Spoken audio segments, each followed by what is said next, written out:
இயேசு கிறிஸ்து நாமத்தினால உங்களுக்கு என் அன்பின் வாழ்த்துக்களை தெரிவித்துக் கொள்கிறேன். கர்த்தர் நம்மோடு இடைப்படுவாராக. இந்த வேளையில எல்லாருமே ஜெபிக்கிறோம். ஆனா எப்படி ஜெபிக்கணும்னு நம்மளுக்கு தெரியணும். பாருங்க, எதனா ஒன்று எப்படியோ வளரல.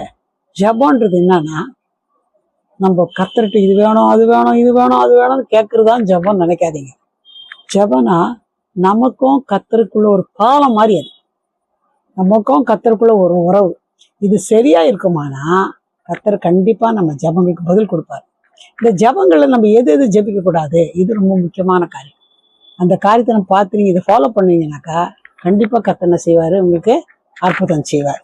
பாருங்க, ஏசாயா 59:1, இதோ ரட்சிக்க கூடாதபடிக்கு கர்த்தருடைய கை குறுகி போகவும் இல்லை, கேட்க கூடாதபடிக்கு அவருடைய செவி மந்தமாகவும் இல்லை.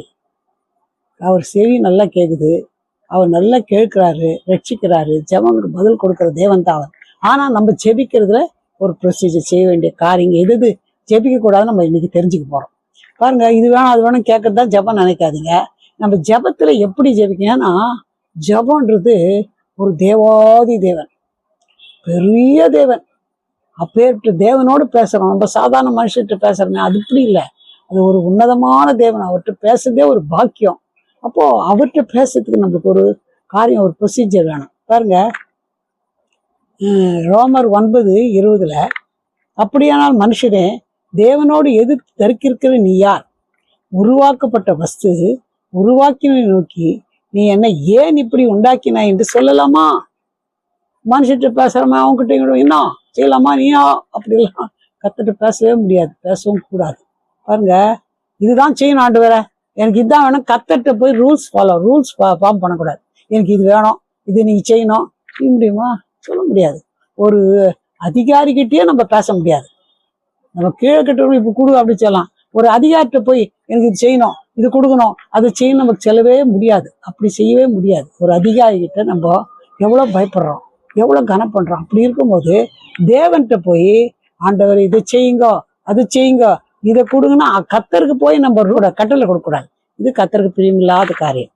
அடுத்தபடியா கர்த்தர்கிட்ட போய் இன்னொரு வசனம் பாருங்க, உபாகம் 3:25, நான் கடந்து போய் யோர்தானுக்கு அப்புறத்தில் உள்ள அந்த நல்ல தேசத்தையும் அந்த நல்ல மலையையும் லீபனோனையும் பார்க்கும்படி உத்தரவு கொடுத்தருளும் என்று வேண்டிக் கொண்டேன்.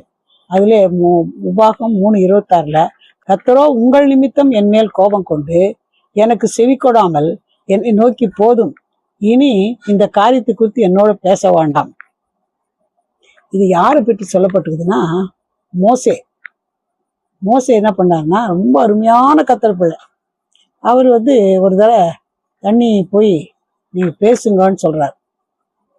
பேசுங்கன்னு சொல்லும்போது அடிக்காத, கண்மலை அடிச்சா ஒரு தடவை தண்ணி வந்தது. ஆனா இப்ப என்ன சொல்றாரு, கோலை எடுத்துன்னு போ, நான் அடிக்க கூடாது. என்ன செய்யணும்? பேசணும். அதுகிட்ட நீ பேசினாலே போதும், உடனே கண்மலையில தண்ணி போல பயங்கரமா வந்துடும். எல்லாரையும் வேற கூட்டுன்னு போன்றாரு. யாரு? அந்த மூப்பரங்கள்லாம் எல்லாரையும் கூட்டுன்னு போ, கையில கோலையும் எடுத்துன்னு போ, ஆனா பேசு, அடிக்க கூடாதுன்னா. இவருக்கு இங்க பண்ண பிரச்சனைங்க ரொம்ப டென்ஷன் பண்ணிட்டாங்க ஜனங்க. தண்ணி இல்லையா என்ன பண்ண, தண்ணி கொடுக்கல, என்ன பயங்கரமா பேசின முறுமுறுத்தாங்க. அந்த டென்ஷன் பண்ணதுல என்ன பண்ணாருன்னா, கொம்பு எடுத்துன்னு போவானா அந்த கூட பரவாயில்ல, கோலை எடுத்துன்னு போனாரு. இதுக்கு முன்னால கோலை வச்சு அடிச்சுதான் தண்ணி வந்தது அந்த கண்மலையில இருந்து. இப்போ கோலை எடுத்துன்னு போ, ஆனா அடிக்க கூடாது, பேசணும்னாரு. இவங்க பண்ண டென்ஷன்ல பண்ண பட் நஷ்டார். கண்மலை அடிச்சு தண்ணி எக்கச்சக்கமா வந்துடுச்சு. ஆனா கர்த்தர் கோபம் ஆயிடுச்சு. என்னன்னா, அவங்களுக்கு முன்னால என்னை பரிசுத்தப்படல ஜனங்கிட்ட இப்போ பேசினாலே தண்ணி வருதுன்னா எப்பேற்பட்ட தேவன்னு அவங்க தெரிஞ்சு நிற்பாங்க. ஆனால் நீ பேசு, ஆனா அடிக்காதன்னாரு. இவன் பேசாதுன்னா, நீ என்ன அவளுக்கு முன்பாக பரிசுத்தம் பண்ணல, அதனால உனக்கு என்ன விஷயம்னா, இவங்கெல்லாம் எங்க போறாங்க? இப்ப எல்லாரும் கானான் தேசத்துக்கு போயின்னுக்கிறாங்க. அதை இவர் தான் மோசத்தான் எடுத்துன்னு போறாரு. அதனால என்ன விஷயம்னா, நீ போனாக்கா என்ன பண்ணும், நீ போய் கானான் உள்ள போக முடியாதுன்ட்டாரு. எவ்வளவு வேதனையாக்கும் பாருங்க. கானான் போறதுக்கு தான் இவ்வளவு வேதனைப்பட்டு வந்தா நீ கானானுக்கு போக முடியாதுன்ட்டாரு. போய் பாரு, உங்க இஸ்கா குடும்பத்துல எடுத்து காட்டுறவன்னு பார்த்து எல்லாத்தையும் பார்த்துரு, இங்கிருந்தே பாரு, கானான் தெரியும், அவ்வளவுதான், நீ உள்ள போக முடியாதுன்ட்டாரு. இவர் என்ன கேட்கிறாரு, ஐயோ இந்த பிஸ்கா குடும்பம் என்ன கண்களை ஏற்று மேற்று கிழக்கில் எல்லாம் பாரு, உள்ள மட்டும் போக முடியாதுன்றார். அப்போ போனோம் ஐயா, நான் போனோம் காணாம தயச்சிங்கன்னா அதை பற்றி பேசவே பேசாதுன்ட்டார். பற்றி பேசவே பேசாது சொல்லிட்டு என்ன சொல்லிட்டாரு, அந்த இவருக்குறாரு இல்லையா, யாரு, யோசுவா, அவரை திடப்படுத்து, அவர் இட்டும் போவாரு, நீ அதை பற்றி என்கிட்ட பேசாதன்ட்டார். ரொம்ப நல்ல மனுஷன் மோசே. உடனே கம்முன்னு ஆயிட்ட, ஒண்ணுமே பேசல. இப்போ கத்தர்கிட்ட போய் நம்ம என்ன பண்ண முடியாது, இப்போ இது தாரம் அதை பிடிவாதம் பிடிக்கூடாது, அது அவருக்கு இஷ்டம் இல்லை. அவங்களுக்கு இஷ்டமா தான் தாங்க, ஏமா எனக்கு இதுதான் வேணும், இது வேணும்னு கத்துட்டு அப்படி ஜெபம் பண்ணக்கூடாது. ஒரு உதாரணம் சொல்றேன் பாருங்க, உண்மையா நான் பார்த்த சம்பவம். ஒரு பெற்றோர் கணவன் மனைவி, ஒரு பொண்ணு இருக்குது, ரெண்டாவது எனக்கு பையன்தான் வேணும், பையன் பிறக்கணும்னு ராத்திரியும் பகலும் வந்து ஜெபம் பண்ண போறது, பையன்தான் வேணும், பிடிவாதம் பிடிச்சி பண்ணாங்க. கேட்டாங்க கத்தர் அவன் பிடிவாதத்துக்குன்னா பையன் கொடுத்துட்டாரு. கடைசியில் என்ன ஆயிடுச்சுன்னா, அந்த பையன் இப்போ பிறந்துட்டான், பையன் பெரியவன் ஆயிட்டான். என்ன பண்றது, ஒரே ஒரு 10 பைசா பிரயோஜனம் கிடையாது. வேலைக்கும் போறது, படிச்சாங்க கூட, படிச்சு கூட வேலைக்கு போறதில்ல, சம்பாதிக்கிறதில்ல, ஊரெல்லாம் கடன் வாங்கி ரொம்ப தலைநோவாகிறான் இன்னைக்கு பாருங்க. அப்பதான் யோசனை, நான் கத்தாபையும் சுத்தமானா கொடுங்க ஒரு பையனன்னு கேட்டுருந்தா கத்தர் கொடுத்துருப்பாரு. அப்படி கொடுக்காது, எனக்கு பையன் தான் வேணும் என்ன பேச்சு, பெரிய இன்னைக்கு இந்த நாள் வர ஒரு பெரிய பனிஷ்மெண்ட் அவங்க அனுபவிக்கிறாங்க. அதனால அப்படி பிடிவாதம் பிடிக்கக்கூடாது. ஆனா அன்னாள் ஜெபம் பண்ணாங்க, அன்னாள்னு கேட்டாங்க ஆண்டவரே. அப்போ சரியான ஆசாரிகள ஊழியக்காரில் எனக்கு ஒரு ஆண் பிள்ளை கொடுத்தா, அந்த பிள்ளை உயிரோடு இருக்க நாளெல்லாம் உமக்கே கொடுத்துட்றோம் ஊழியத்துக்குன்னு கேட்டாங்க. அது பாருங்க எப்படி இருக்குது. அதை உடனே கத்தர் இறங்கிடும். அப்படி கேட்டா பரவாயில்ல, எனக்கு பையன் தான் வேணும், எனக்கு இதுதான் வேணும், அதுதான் வேணும் கேட்டா அது கத்தருக்கு பிடிக்காத ஒரு காரியம். அதனால இதுல ரொம்ப ஜாக்கிரதையா இருக்கணும். அடுத்தது, ஜபத்தில் நம்ம என்ன பண்ணக்கூடாதுன்னா, வீண் வார்த்தைகளெல்லாம் அலப்பக்கூடாது. இஷ்டத்துக்கு ஏதோ ஒன்று வார்த்தைகளை இது அதுன்னு சொல்லிட்டு நம்ம என்ன பண்ணக்கூடாது, அலப்பக்கூடாது, பேசக்கூடாது. இது கத்தருக்கு பிரியமில்லாத ஒரு காரியம். மல்கியா 1:6 படிக்கிறோம், குமாரன் தன் பிதாவையும் ஊழியக்காரன் தன் எஜமானையும் பண்ணுகிறார்களே, நான் பிதாவானால் என் கனம் எங்கே, நான் எஜமானால் எனக்கு பயப்படும் பயம் எங்கே என்று சேனைகள் கர்த்தர் தமது நாமத்தை அசட்டை பண்ணுகிற ஆசாரிகளை உங்களை கேட்கிறார். அதுக்கு நீங்கள் உமது நாமத்தை எதினால் அசட்டை பண்ணினோம் என்கிறீர்கள். பாருங்க, போய் சும்மா கத்தட்ட போய் என்ன பண்ணக்கூடாது, ரொம்ப அதிகாரமா அப்படிலாம் பேசக்கூடாது. கத்தருக்கு கனம் பண்ணணும். எஜமான கனம் பண்றீங்களா வேலை ஸ்தலத்துல, அப்ப என்ன கனம் பண்ண மாட்டீங்களா, ஏன்னா அசட்டை பண்ணி அசட்டை பண்ற மாதிரி நடந்துக்கவே கூடாது. இது கத்த நம்மத்துல எதிர்பார்க்கிறார், இதை கத்த நம்மத்துல எதிர்பார்க்கிறார். அப்போ நம்ம அவருடைய நாமத்தை அசட்டை பண்ணக்கூடாது, அவர் நாமத்தை கனம் பண்ணணும்னு கத்தர் விரும்புறார். அது மட்டும் இல்ல, இன்னொரு வசனம் பாருங்க, மத்தேயு 6:7. அன்றியும் நீங்கள் ஜெபம் பண்ணும்போது அஞ்ஞானிகளை போல வீண் வார்த்தைகளை அலப்பாதேயுங்கள், அவர்கள் அதிக வசனிப்பினால் தங்கள் ஜெபம் கேட்கப்படுகிறது நினைக்கிறார்கள்.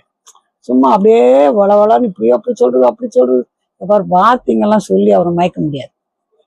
ஏதோ சிலர் இலக்கணமா பேசி ஜெபம் பண்ணும், சிலர் அவங்க பேசுற மாதிரியே நான் ஜெபம் பண்ணா கத்தரையும் அப்படி எல்லாம் பண்ணக்கூடாது. இதெல்லாம் கத்தரை மயக்க மாட்டார். கத்தரு நம்ம வார்த்தையில பார்க்க உள்ளத்தின் ஆழத்துந்து வர்ற ஜபத்தை தான் கத்தர் விரும்புவார். சும்மா அஞ்ஞானிகளை போல வீண் வார்த்தைகள் எல்லாம் அழுப்பினே இருந்தான்னு வச்சுங்க, அதனால ஜெபம் கேட்கப்படும் நினைக்காதீங்கன்னு இயேசுவே தான் சொல்லியிருப்பார். அதனால வீண் வார்த்தைகள் நம்ம அலப்பவே கூடாது. இது கத்த நம்மளுக்கு பிரியப்பட மாட்டாரு. அது மட்டும் இல்லை, இன்னொரு காரியம், தவறான நோக்கத்தோடு நம்ம ஜெபம் பண்ணக்கூடாது. பாருங்க, யாருக்கோ ஒரு சங்கீதம் 35:4 என் பிராணனை வாங்க தேடுகிறோர் வெட்கப்பட்டு கலங்குவார்களாக, எனக்கு தீங்குச்சியை நினைக்கிறவர்கள் நாணம் அடைவார்களாக, இந்த மாதிரி ஜெபம் பண்ணக்கூடாது. அவங்க கேட்டு வரணும்.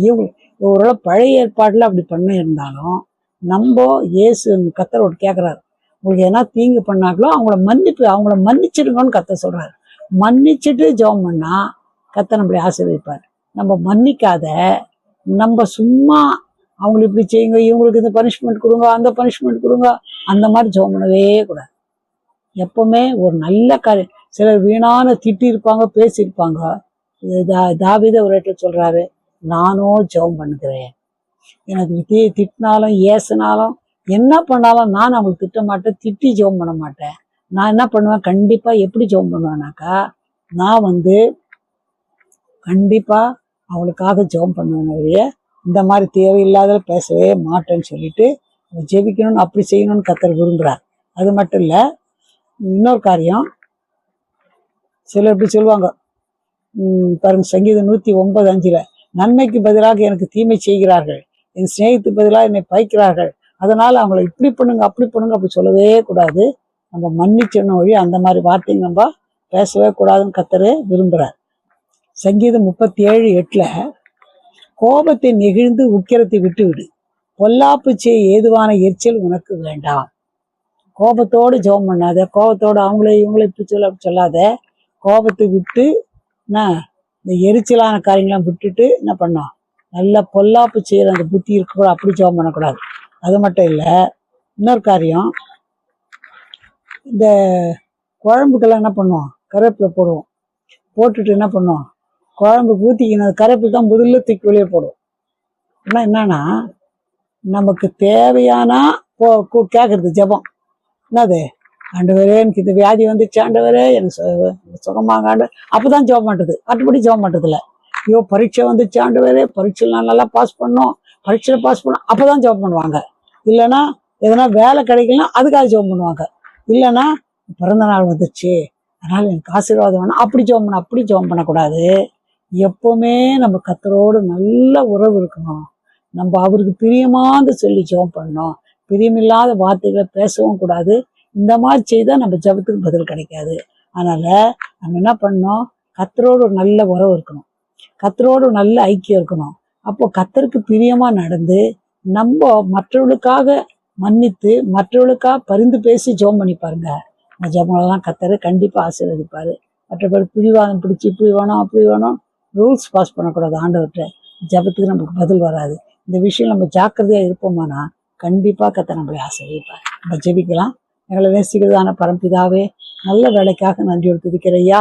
எனக்கு தெரியாமனால அறியாமைனால எதோ பண்ணி ஜெபம் பண்ணுறாங்கப்பா, அது உங்களுக்கு பிரியம் இல்லைப்பா. எது நாங்கள் ஜெபத்தில் கேட்கக்கூடாது, எப்படி ஜெபிக்கக்கூடாது, பிடிவாதம் பிடிக்கக்கூடாது, கத்தரடு கட்டளை போடக்கூடாது, அந்த மாதிரி கத்தாவே வீணான வார்த்தைகளை அலப்பக்கூடாது, கத்தரை கனம் பண்ணாது ஜெபிக்கக்கூடாது. இந்த காரியங்கள்லாம் கற்றுக்கொண்டப்பா. ஆண்டவரே ஒவ்வொரு இது கேட்ட ஒவ்வொருவரையும் கத்தா நீங்கள் ஆசீர்வதி. ஒருவேளை இதுவரையிலும் அப்படி ஜெபித்திருந்தா அவளை மன்னிங்கப்பா. அந்த பிள்ளைகள் வந்து நோக்கத்தை நீங்கள் அறியுங்கப்பா. ஏதோ தேவைக்காக மட்டும் ஜெபத்துக்கு வரக்கூடாதப்பா. எல்லா நேரத்திலும் நமக்கு பிரியமாய் ஜீவித்து பிரியமாய் வாழும்போது பிரியமான காரியங்களை சொல்லி ஜெபிக்கும் போது உம்மோடு நல்ல ஒரு உறவு இருக்கும்போது உண்மையாவே நம்ம தேவை பிள்ளைகளோட தேவை சந்திப்பீங்கப்பா. எந்த கஷ்டத்துல கண்ணீர்ல கவலையில பாரத்துல கடன் தொழில பிரச்சனைகள் இந்த வேலையில வந்து ஜெபிக்கிறார்களோ அவளுக்கு ஒரு அற்புதம் செய்யுங்க, குறைகளை மன்னிங்க, மன்னித்துக்க தேவையை சந்தித்து நான் மேம்படுத்திக் கொள்ளுங்க. பெரிய காரியம் செய்யும். பொறுப்புள்ள கருத்துக்குள்ள நாங்கள் தாழ்த்துங்க. இயேசுவின் நாமத்தில் ஜெபம் கேளும் பிதாவே, ஆமே. இந்த வீடியோ உங்களுக்கு ஆசீர்வாதமா இருந்திருக்குமானா இதை மற்றவர்களோடு பகிர்ந்து கொள்ளுங்க, ஷேர் பண்ணுங்க. கர்த்தர் உங்களை ஆசீர்வதிப்பார், அவர்களை ஆசீர்வதிப்பார். கர்த்தர் நாம ஸ்தோத்திரம். God bless you.